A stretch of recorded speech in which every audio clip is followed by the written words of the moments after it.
حالا نه تنها در دنیا بلکه مالک یوم الدین هم هست. ملک یوم الدین بعضیا میگن ملک به معنای پادشاه، سلطان، فرمان رواست. هم مالک یعنی مالکیت داره دیگه، صاحبه.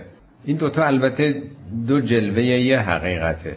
یعنی این جهان خدا مالکشه، تو اون ساخته دیگه، مال خودشه. او فرمان رواست، برای اینکه احکام او، اراده او، مشیت او در جهان ساری و جاری است. پس همه کاره جهانه، هم متعلق به او هست، هم پادشاه جهانه. در روز قیامت هم او همه کار است، مالک یوم الدین. یعنی نه تنها دنیای امروزتون بلکه رستاخیزم که آینده ابدی بشر رو تشکیل میده، اونجا هم باز همون هست. تنها امروز با او کار نداریم.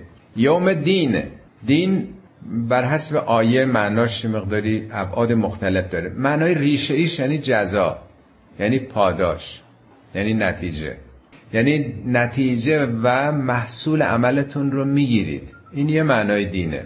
خداوند مالک اون روزی است که هر کسی نتیجه عملش رو میگیره مطابق قوانین و نظاماتی که خداوند مقدر کرده.